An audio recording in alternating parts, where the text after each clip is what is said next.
Husband আর প্রেমিক, প্রেমিকা আর wife, পার্থক্যটা অনেকভাবে ব্যাখ্যা করা যায়। আসলে প্রত্যেকটা মানুষ এটার আলাদা একটা ব্যাখ্যা দিতে পারবে, এতে কোনো সন্দেহ রাখি না। তবে অনেকগুলো ব্যাখ্যার মধ্যে আমার কাছে ছোট একটা ব্যাখ্যা আছে। আমার দিনী বোনদেরকে বলতে চাই, হাজবেন্ডের প্রতি আরো একটু সদয় হতে, একটু কোমল হতে, একটু বোঝার চেষ্টা করতে। হাজবেন্ডরা কখনোই প্রেমিকের মতো হয় না।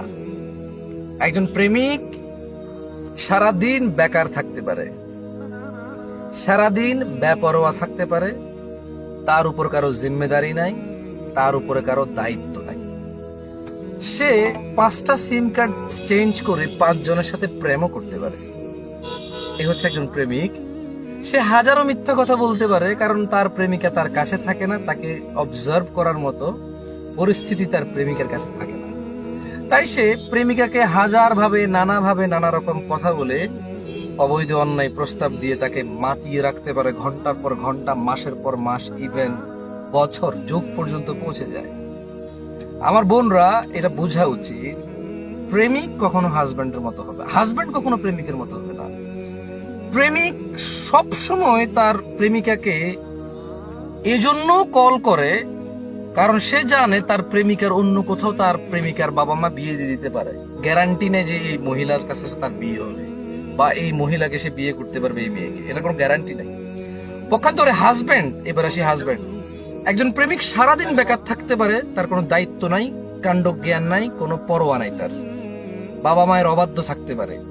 একজন হাজবেন্ড সারা দিন কথা বলতে পারে না, কারণ তার উপরে দায়িত্ব আছে তার পরিবারের। সে এখন বিবাহিত, সে বেকার থাকলে সমাজের লোকে পর্যন্ত তাকে ভালো বলে না। কিরে বিয়ে করেছিস, কোনো কাজকর্ম নাই, আগেও ড্যাং ড্যাং ড্যাং ড্যাং ঘুরতি, এখনো ড্যাং ড্যাং ঘুরিস, কিছু কর, আর কতদিন বাপের ঘাড়ে, বিয়েটা তো করিয়ে দিলু, বেচারা বৃদ্ধ মানুষ, আর কত করবে তোর জন্য, তুই, তোর বউ, সব। হ্যাঁ, এই যে একটা কথা। একজন লোক যদি কাজ করে, যদি জব করে মিনিমাম 8 ঘন্টা, এই দেশের সর্বোচ্চ উন্নত চাকরির তাও মিনিমাম 8 ঘন্টা করতে হয়। 8 ঘন্টা যদি চাকরিতে যায়, 8 ঘন্টা যদি ঘুমে যায়, 2 ঘন্টা ট্রানজাকশন আসা যাওয়ার আছে, মধ্যখানে বন্ধু বান্ধব 2-4-1 ঘন্টা ওখানে চলে যায়, হ্যাঁ, নতুন আত্মীয় স্বজন, আত্মীয়তা, কত কিছু। তো সারাদিন কথা বলার সময় কোথায়? এবারে আসুন, একজন প্রেমিক সে সারাদিন প্রেমিকার পিছনে সময় দিতে পারে, একজন হাজবেন্ড দিতে পারে না। প্রেমিক এমন না যে সে তার প্রেমিকাকে সারাদিন সময় দেয়, মূলত সে গ্যারান্টি রাখে মহিলাটার অন্য কোথাও বিয়ে হয়ে যাচ্ছে কিনা, জানি বিয়ে হয়ে যায় কিনা, বা এই মেয়ে অন্য কারো প্রেমে পড়ে যায় কিনা।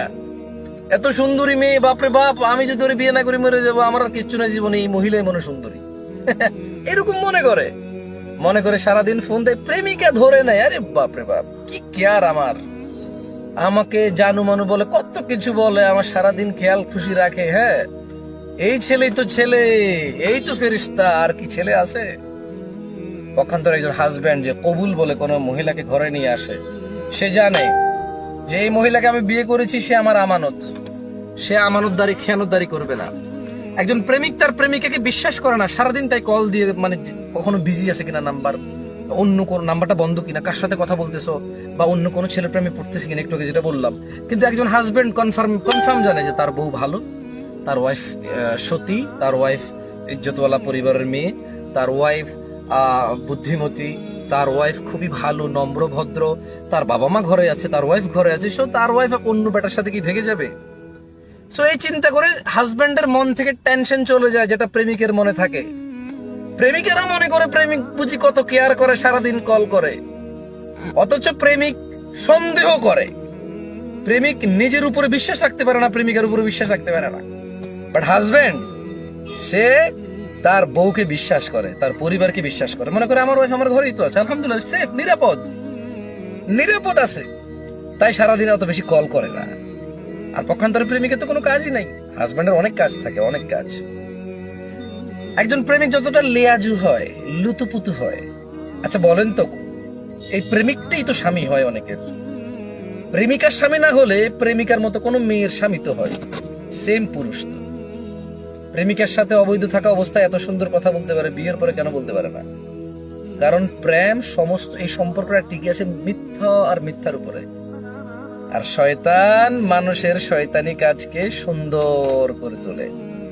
শয়তান আজে বাজে কাজগুলাকে, মিথ্যা কথাকে এত সুন্দর করে মানুষের চোখের সামনে নিয়ে আসে, মানুষ মনে করে যে ওয়াও, এটাই তো সুন্দর, এর চেয়ে কি বেশি সুন্দর আছে পাওয়া যায় বলো? হ্যাঁ, দুর্লভ। তবে কোথাও জাদুঘরের টিকিট কেটে পাবা? অসম্ভব। এটাই তো বেস্ট এন্ড বেটার। পক্ষান্তরে হাজব্যান্ড এমন হয় না। প্রেমিক সারাদিন মিথ্যা কথা বললে তার প্রেমিকাকে রাত্রে গিয়ে জবাব দিতে হবে না। হাজবেন্ড যদি দুইটা মিথ্যা কথা বলে রাত্রে ঘরে আসতে হবে, তার বউকে বলতে হবে। তার বউ জিজ্ঞেস করবে তুমি যে অমুক কথাটা বললে এটা কতটুকু সত্যতা আছে বলো। এবার হাজবেন্ড যদি মিথ্যা কথা বলে, হাজবেন্ড একদিন, 2 দিন, 3 দিন, কয়দিন পার পাইবে? কিন্তু একজন প্রেমিক সারা জীবন মিথ্যা কথা বলে গেলো, ঝামেলা হয় না। বুঝে আসছে না? আসে নাই। তো আমার দিনী বন্ধুদেরকে বলবো একটু নরম হবেন। হাজবেন্ড প্রেমিকের মতো হবে না। হাজবেন্ড দায়িত্ববান। হাজবেন্ড মানে জিম্মেদারি, দায়িত্ব, ইজ্জত সম্ভ্রম রক্ষাকারী, পাহারাদার, ঘর পরিচালনা করবে নিজ নিজ ক্ষমতা অনুযায়ী। কেউ বড় কাজ করবে, কেউ ছোট কাজ করবে, কারো বেশি ইনকাম হবে, কারো কম ইনকাম হবে, কেউ ইনকামই নাই কিন্তু ইনকাম করার চেষ্টায় থাকতেছে। তো মানে প্রেমিকার কাছে তো দুঃখ বলার কিছু নাই।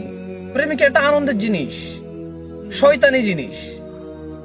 প্রেমিকাকে কাপড় কিনে দিতে হয়, প্রতি মাসে কাপড় দিতে হয়, বছরে বছরে কাপড় দিতে হয়, প্রতিদিন খাবার দিতে হয়, প্রতিদিন ওর জন্য এই তেল সাবান শ্যাম্পু নিয়ে আসতে হয়। প্রেমিকার জন্য আনতে হয় না। এটা ফালতু সম্পর্ক ওখান ধরে। তো এই জন্য প্রেমিক তার প্রেমিকাকে ধমক দেয় না, কিন্তু হাজব্যান্ড ধমক দেয়। হাজব্যান্ড বিরক্ত হয়। এই জন্য বিরক্ত হয় না যে আপনাকে সে ঘৃণা করে। অনেকেই আবার করে, তবে বেশিরভাগ সময় আমার মনে হয় ওয়াইফরা বুঝতে চায় না। হাজব্যান্ড এতটুকু তার হৃদয়ে প্রশান্তি আছে যে আপনি একজন ভদ্র মহিলা, ভালো সৎ চরিত্রবান মহিলা। সে গ্যারান্টি নিয়ে নিছে যে আপনি তার। কবুল বলছেন না? সে যেভাবে সেভাবে কথা বলে আপনার সাথে, কারণ তার মনে নিয়ে নিছে যে আপনি তার গ্যারান্টি। আপনি কি তাকে ধোকা দিবেন? আপনি কি তাকে কষ্ট দিবেন? আপনি কি তাকে বুঝবেন না? এভাবে কথা বলে সে। কিন্তু আপনি কি মনে করেন? কি বাজে আচরণ, আশ্চর্য। প্রেম করার অবস্থা একরকম, এখন একরকম। অথবা প্রেম যাকে করছে বেশিরভাগই তার সাথে বিয়ে না। মানুষ যারা প্রেম করে, একটা পোলা 6টা মেয়ে 7টা 10টা মেয়ের সাথে প্রেম করে, একটা বিয়ে করা সম্ভব? একটা মেয়ে 16-17টা সিম রাখে। আপনি রাখেন না? কেউ না কেউ তো রাখে। আমি রাখি না, কেউ না কেউ রাখে। তো নিজের উপরে নিয়েন না, আমার উপরে ফেলিয়েন না। যেটা বলতেছি এক্সিস্ট। কোন জিনিস যদি এক্সিস্ট থাকে সেটা সবাই জানবে। জরুরি নয় সেই বিষয়ে নিজেকে থ্রু হতে হবে। কোন জিনিস যদি এক্সিস্ট, উপস্থিত থাকে, এটা জানার জন্য জরুরি না যে আপনি ওই জিনিসের থ্রু হইতে হবে, ওই জিনিস আপনি অতিবাহিত করতে হবে। বুঝে আসছে না? আসলে তো মানে আজকে বোনদেরকে বলছি, ইনশাল্লাহ পরে এক সময় ভাইদের প্রবলেম গুলো নিয়ে কথা বলবো। বোন, আপনার হাজবেন্ড আপনাকে বিশ্বাস করে তাই আপনাকে ঘরে রেখে চলে যায়। 3বার ফোন দেন, রিসিভ করতে পারে না। 4র্থবার সময় ফোন ধরে বলে যে আরে আসছো, তুমি বারবার ফোন দিচ্ছ কেন? হ্যাঁ, তুমি জানো না কাজে বেরোছি? খালি ফোন দিচ্ছ। আপনি চিন্তা করতেছেন যে কি ব্যাপার, 4টা বার ফোন দিলাম, ভালো কথা তো বললো না, উল্টার ধমক। আগের মতো নাই বাপ, বিয়ের প্রথম অবস্থার মতো নাই। ও ভাই, বিয়ের প্রথম দিন সে ছিল বেকার, তার কোনো চাকরি ছিল না। চাকরি থাকলে ছুটি ছিল, 10 দিনের ছুটি ছিল। সবাই দুলা বলে ডাকছে, আপনার সাথে একরকম ছিল। বলেন তো, বিয়ের 1 বছর পরে তার সবাই দুলা ডাকে? বিয়ের 1 বছর পরে তাকে 10 দিনের ছুটি দেয়? হ্যাঁ, বিয়ের দিন তাকে আপনার মায় দিছে, মামা দিছে, নানা খালু ফুফাস চেইন দিছে, আংটি দিছে, টাকা দিছে, পয়সা দিছে, কত কিছু দিল তাকে হাদিয়া। তো ওই দিন তার মন মানসিকতা একরকম। 1 বছর পরও কি এরকম থাকবে না? তো সে আগের মতো নাই, তার পরিস্থিতিও তো আগের মতো নাই। মেনে নেওয়ার চেষ্টা করেন। আল্লাহ সুবহানাহু ওয়া তাআলা আমাদেরকে বুঝার তৌফিক দান করুন। বোনরা, ভাইদের প্রতি আরো একটু নরম হবেন। জাযাকুমুল্লাহ খায়র ওয়া আহসানান জাযা। আমার মোবাইলে চার্জ নাই, মোবাইলটা বন্ধ হয়ে যাবে, ভিডিওটা পরে আপলোড হবে না। জানি না কে কিভাবে নিবেন আমার এই কথাগুলোকে, তবে সিম্পলি আপনাদেরকে বলি, যখন কোনো মানুষ কোনো কথা বলে তার নিজস্ব একটা এক্সপ্লেনেশন থাকে, নিজস্ব একটা সিচুয়েশন থ্রু করার পরে সেটা বলে। আপনি আপনার মতো করে ব্যাখ্যা করবেন, আপনি এটাকে সমষ্টিগতভাবে ব্যাখ্যা করবেন। প্রত্যেকটা বক্তব্য নিজের উপর নেবেন না বা অন্যের উপর দিয়ে দিবেন না। যে একটা এভারেজ থাকে, এভারেজের উপর নিয়ে যাবেন। মানে প্রত্যেকটা জিনিসের একটা গড় থাকে, ওই গড়কে দিয়ে বিচার করবেন না। নিজের পার্সোনালি নিয়ে আসবেন না অন্যের উপরে নিয়ে যাবেন, এভারেজের উপরে এটাকে বিচার বিশ্লেষণ করবেন। আল্লাহ সুবহানাহু ওয়া তাআলা বুঝার তৌফিক দান করুন। আসসালামু আলাইকুম ওয়া রাহমাতুল্লাহি